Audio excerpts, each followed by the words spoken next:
नमस्कार दोस्तों। आज मैं आपको सुनाने जा रही हूँ माँ के कहने में आकर बेटी ने किया सास पर अत्याचार।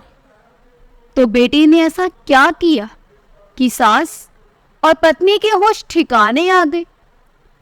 नई नवेली बहू गौरी को आए हुए महीने भर भी नहीं हुआ था, पर पता नहीं क्यों चेहरे पर नूर नजर नहीं आता था।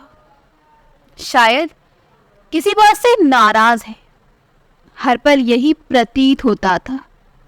सास रमा जी ने कई बार पूछने की कोशिश भी की, पर हर बार गौरी टाल जाती थी। रमा जी भी ये सोचती रह जाती कि क्या पता अभी अभी शादी हुई है, नए घर में मन लगने में भी वक्त लगता है, इसलिए शायद बहुत ज्यादा बोल नहीं पा रही और चुप चुप रहती है।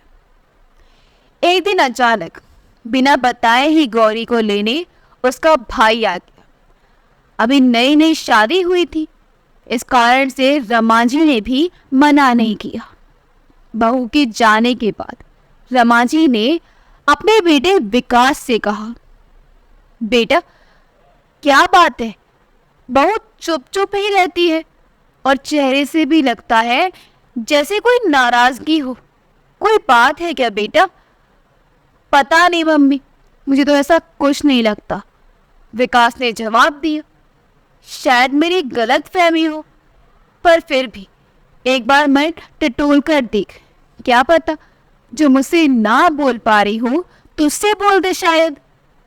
ठीक है माँ, जब आएगी तब बात करके देख लूंगा, कहकर विकास अपने ऑफिस चला गया। शाम को जब विकास घर आया तो देखा रमा जी उदास बैठी है। उन्हें उदास देखकर विकास ने पूछा, क्या हुआ माँ, आप ऐसे उदास क्यों बैठी हो? विकास के सवाल पर रमा जी ने उसकी तरफ नजरें उठाकर देखा और कहा, बेटा कल संडे है, तू एक काम कर, तेरा सामान मेरे कमरे में शिफ्ट कर ले, मैं तेरे कमरे में शिफ्ट हो जाती हूँ। अरे अचानक से कमरा शिफ्ट करने की बात कहाँ से आ गई, और क्या परेशानी है जो कमरा शिफ्ट कर रही हो?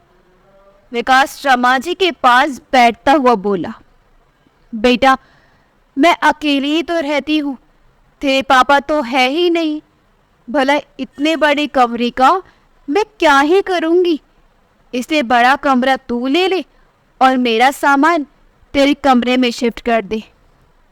अरे माँ रहने दो ना, क्या जरूरत है, आराम से रह तो रहे हैं हम। वैसे भी गौरी है नहीं, वो क्या सोचेगी, और लोग के गौरी के बारे में क्या क्या बातें बनाएंगे। आते ही सास को उसके कमरे से निकाल दिया। विकास हंसते हुए बोला। उसकी बात सुनकर रमा जी चुप हो गई, पर दूसरे दिन विकास के पीछे पड़कर उन्होंने कमरे शिफ्ट करवा ही दिया। जब सब सामान कमरों में शिफ्ट हो गया तो रमा जी बोली, बेटा एक काम कर, अपने ससुराल से जो सोफे आए हैं वो भी यहीं इसी कमरे में रख ले।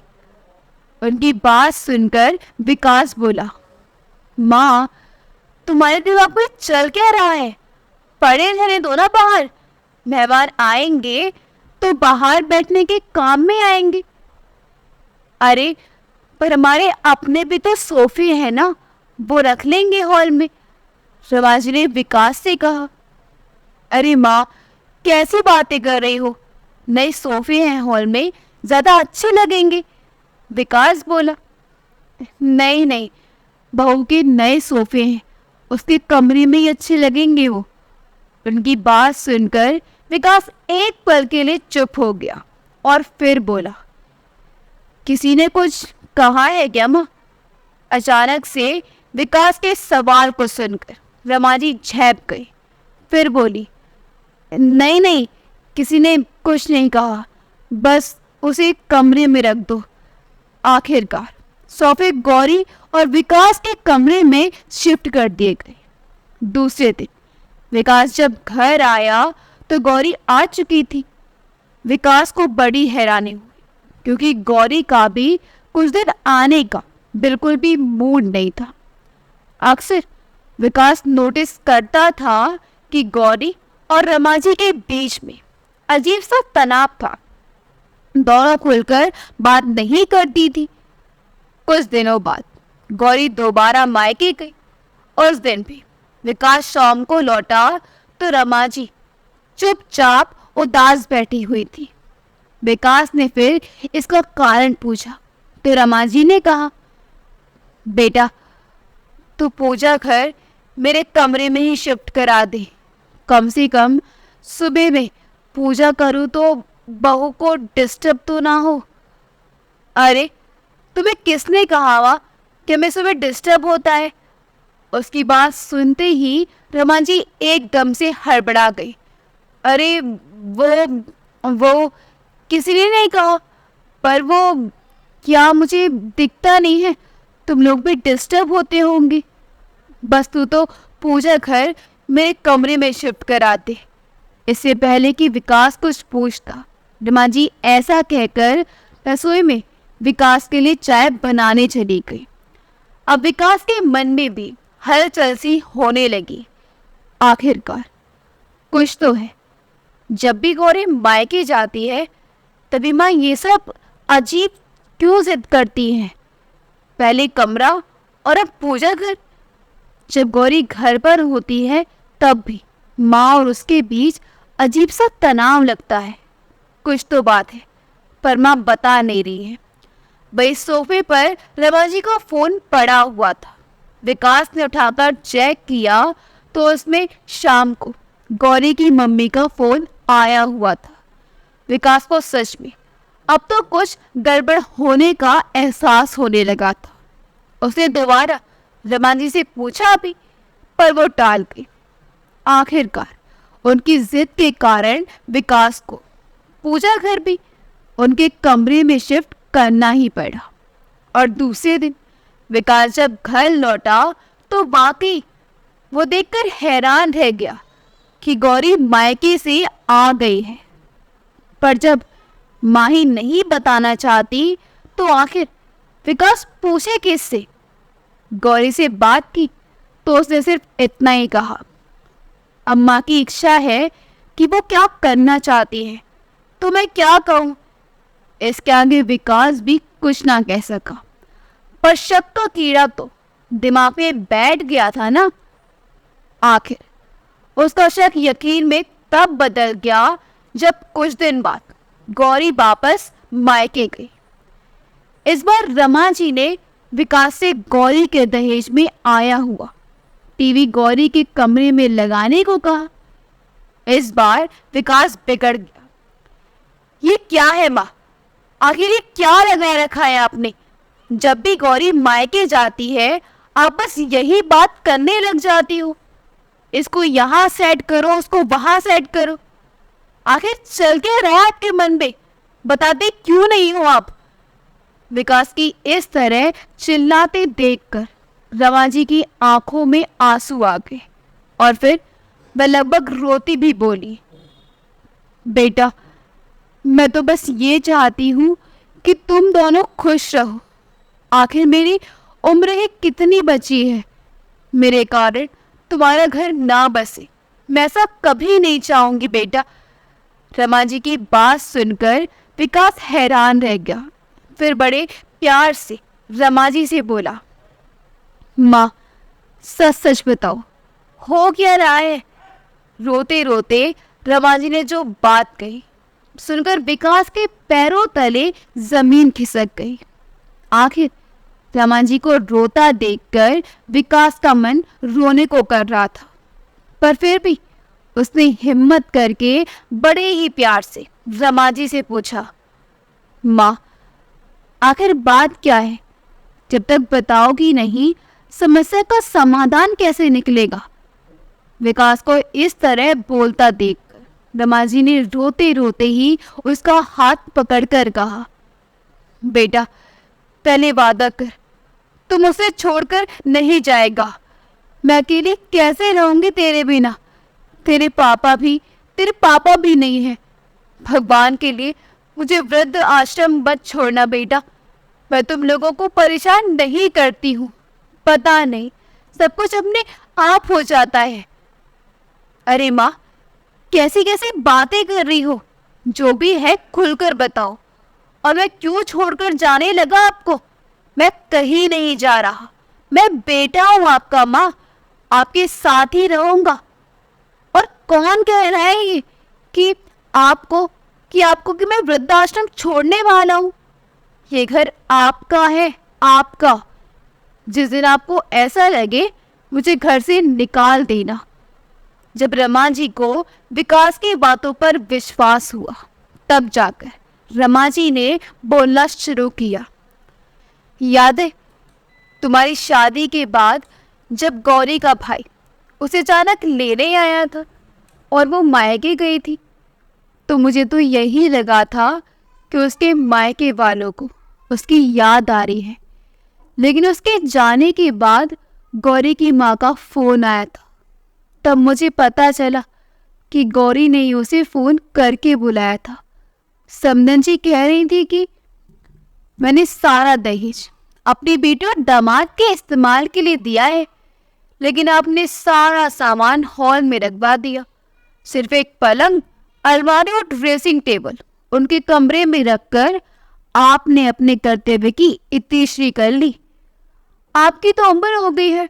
हाँ, आप उस सामान को अपने पास रखकर क्या करेंगी? लेकिन कम से कम बच्चों की इच्छाओं का तो सम्मान कीजिए समदन जी।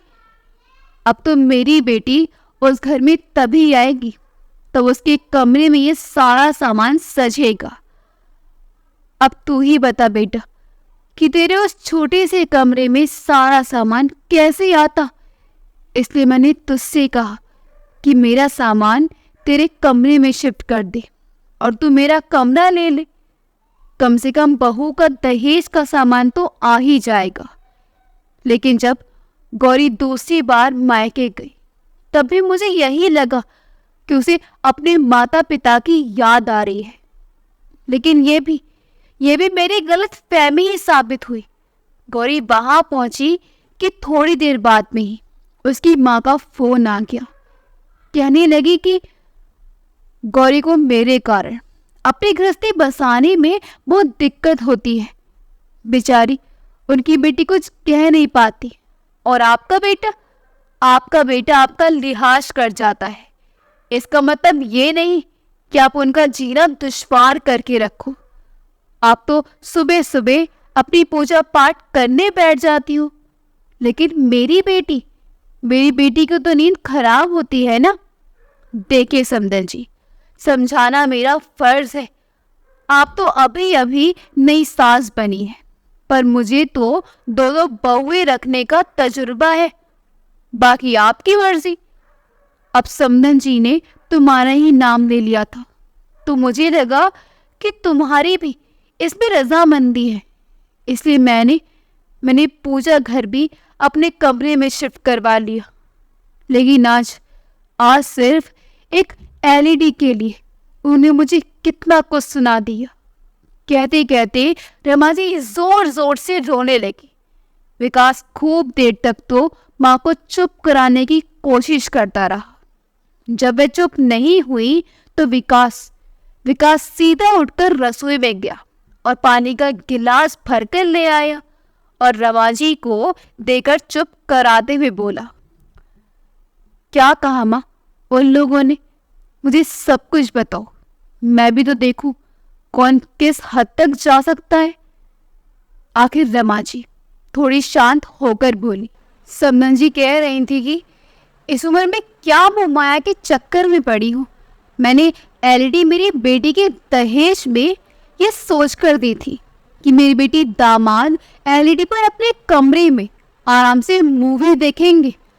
वो लोग तो इसका कोई फायदा उठा ही नहीं पाते। आपने तो एलईडी हॉल में लगवा दी। मेरी बेटी दामाद की मूवी की जगह इस पर आपके सत्संग चलते हैं। आपको कुछ समझ में नहीं आता कि उनकी भी जिंदगी है। अगर पानी सिर से ऊपर निकल गया तो कहीं ऐसा ना हो कि बेटा बहू आपको छोड़कर अपना बंदोबस्त कहीं और कर ले, या फिर आपको वृद्धाश्रम छोड़ा है। गलती सारी आपकी होगी फिर, लेकिन बदनामी मेरी बेटी की हो जाएगी। अब तू ही बता बेटा, मैंने उस समय भी तुझसे कितना कहा था कि एलईडी अपने कमरे में लगा ले, लेकिन तू ही नहीं माना था। मेरी क्या गलती है? अब तो जब भी समदन जी का फोन आता है या गौरी मायके जाती है तो मुझे घबराहट सी होने लगती है कि अब क्या नया बखेड़ा होने वाला है। तेरे पापा के जाने के बाद मैंने बहुत संघर्ष करके तुझे पाला है।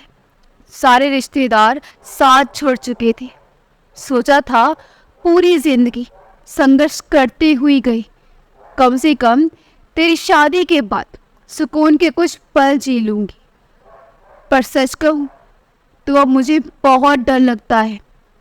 कहते कहते रमा जी के हाथ कांपने लगे थे और जीभ लड़खड़ाने लगी थी। ये देखकर विकास को अपनी माँ पर बहुत ज़्यादा तरस और गौरी और उसकी माँ पर बहुत गुस्सा आ रहा था। क्या हालत कर दी उन लोगों ने मेरी माँ की। जैसे तैसे अपने गुस्से को कंट्रोल करते हुए विकास रमा जी को हिम्मत देते हुए बोला, माँ, आपको मुझ पर बिल्कुल भी भरोसा नहीं था क्या? आपको शुरुआत में ही मुझे सब बातें बोल देनी चाहिए थी ना। बेवजह परेशान होती रही आप। अगर शुरुआत में ही आप बोल देती तो उसका हल तभी निकल जाता। नहीं बेटा, ऐसी बात नहीं है। जिस तरह से समधन जी बातें करती थी, मुझे लगता था कि शायद इसमें तेरी ही रजामंदी है। एक दो बार सोचा भी कि तुझसे पूछ लूं, फिर मुझे लगा कि सामान शिफ्ट करने से ही सारी समस्या का हल निकल रहा है तो गलत क्या है। पर इस बार तो समधन जी कुछ ज़्यादा ही बोल गई। रमा जी ने अपनी तरफ से सफाई दी, वो अगर ज़्यादा बोलती नहीं तो शायद आप मुझे कुछ बताती भी नहीं। पर कोई बात नहीं, देर से ही सही आखिर पता तो चला कि हमारे साथ हो क्या रहा है। आप परेशान मत होना माँ, अब इसका निर्णय तो मैं बहुत जल्दी ही करूँगा, विकास ने कहा। तो विकास की बात सुनकर रमा जी घबराती हुई बोली, नहीं बेटा, तो ऐसा कोई कदम मत उठाना जिससे कोई समस्या खड़ी हो जाए। मेरे कारण तेरी गृहस्थी खराब हो, मैं ये बिल्कुल भी नहीं चाहूँगी। माँ, गृहस्थी किसी एक इंसान के भरोसे नहीं चलती है, इसमें दो लोगों का बराबर योगदान होता है। पर यहाँ या तुम्हारी बहू योगदान देना नहीं बल्कि सिर्फ लेना जानती है, तो उसे उसकी भाषा में समझाना ही पड़ेगा। विश्वास करो माँ, मैं इस रिश्ते को सिर्फ एक और मौका दे रहा हूँ। नहीं तो जिस तरह का ये रिश्ता है ना, इसका टूट जाना ही बेहतर होगा, क्योंकि जिंदगी भर के दुख से एक बार का दुख बेहतर होता है माँ। बस अपने बेटे पर विश्वास रखिए माँ, कल का दिन कुछ अलग कहानी लेकर आएगा आपके लिए। विकास की इन बातों से रमा जी को काफ़ी हिम्मत मिली थी। दूसरे दिन जब रमा जी उठी तो देखा विकास जाग चुका था और फ़ोन पर किसी से बातें कर रहा था। थोड़ी देर बाद रमा जी चाय बना कर ले आई और दोनों माँ बेटे चाय पीने बैठे। इतने में दरवाजे की डोर बेल बजी। रमा जी ने जाकर दरवाज़ा खोला तो सामने 3 लोग खड़े थे। रमा जी ने हैरानी से उन लोगों से पूछा, आपको किससे मिलना है? तो उनमें से एक लड़का बोला, मैडम, हमें विकास भैया ने बुलाया है, आप उन्हें बुला दीजिए तो हम हमारा काम शुरू करें। इतने में खुद विकास बाहर आ गया और आते ही बोला, अरे आ गए आप, चलिए जल्दी जल्दी काम निपटाना है। मैं आपको बता देता हूँ कौन कौन सा सामान उठाना है। इतने में रमा जी बोली, विकास, कौन सा सामान उठाने की बात कर रहा है? मुझे बताएगा आखिर यहाँ चल क्या रहा है? माँ, बस मेरा साथ दो। हर समस्या का समाधान होता है। कोई सीधे तरीके से समझता है तो कोई दूसरे तरीके से। जिस तरह की हरकतें वो लोग कर चुके हैं उसमें इतना तो समझ में आ गया कि उन्हें सीधा तरीका समझ में नहीं आता, तो बस अब दूसरे तरीके से समझा रहा हूं उन्हें। लेकिन विकास तो करना क्या चाहता है? मुझे बता तो सही बेटा। अभी भी रमा जी अपने बेटे से पूछे जा रही थी। माँ, बस 1 मिनट, अभी आया, कहकर विकास उन लड़कों को समझाकर आ गया और आकर रमा जी से बोला, माँ, मुझ पर विश्वास रखो और मेरा साथ दो। थोड़ा सख्त तो आपको भी बनना पड़ेगा। बस इतना विश्वास दिलाता हूँ कि गलत कुछ नहीं होगा। फिर विकास ने अपनी योजना माँ को समझाई। सुनकर रमा जी बोली, सब ठीक तो होगा ना? अभी भी अपनी माँ को हैरान परेशान देखकर विकास बोला, अरे माँ, क्यों टेंशन ले रही हो? आर या पार बस, अब आप हिम्मत बनाए रखना, कहकर विकास अपनी योजना पर अमल करने लगा। 2 घंटे बाद विकास अपने ससुराल के दरवाजे पर था। जैसे ही उसने दरवाज़ा खटखटाया, बड़े साले साहब ने आकर दरवाज़ा खोला। उस समय घर के लोग नाश्ता कर रहे थे। उसे घर आया देखकर सब लोग हैरान रह गए। गौरी की दोनों भाभी भी रसोई से निकलकर बाहर आ गई थी। वहीं खुद गौरी और उसकी माँ उसे बाहर देखकर हैरान थी। इतने में ससुर जी बोले, अरे विकास बेटा, आज अचानक आप यहाँ? सब खैरियत तो है ना? हाँ पापा जी, आप फिक्र मत कीजिए, सब खैरियत है। इतने में बड़े भैया भी बोले, अरे खड़े खड़े सब देख क्या रहे हो? विकास जी आए हैं, उनके लिए भी चाय नाश्ता लगवाओ। विकास ने बड़ी विनम्रता से हाथ जोड़कर कहा, नहीं भैया, मैं नाश्ता नहीं करूँगा। अभी मैं जल्दी में हूँ, ऑफिस भी जाना है। वो तो मैं ये सामान नहीं रखवाने आया था। विकास की बात सुनकर सब आश्चर्य से एक दूसरे की शक्ल देखने लगे। आखिर गौरी की माँ ने कहा, दामाद जी, कौन सा सामान रखने की बात कर रहे हैं आप? उनकी बात सुनकर विकास मुस्कुराया और बोला, वही जो बाहर ट्रक में है। ट्रक में? सब हैरान रह गए और फटाफट निकलकर बाहर आए। देखा तो ट्रक में वह सामान रखा था जो गौरी के मायके वालों ने उसे दहेज में दिया था। उस सामान को देखकर घर के सब लोग प्रश्नवाचक नजरों से एक दूसरे की तरफ देखने लगे। वहीं गौरी वहीं कभी अपनी माँ को तो कभी विकास को देख रही थी। आस पड़ोस के लोगों को वहां खड़ा होकर बातें करते देख गौरी की मम्मी बोली, दामाद जी, ये क्या हरकत है? आप भला ये सब सामान यहाँ क्यों लेकर आए हैं? क्या सब लाने से पहले आपने एक बार भी नहीं सोचा कि हमारी क्या इज्जत रह जाएगी? देखिए, बाहर सब लोग खड़े होकर कैसे बातें कर रहे हैं।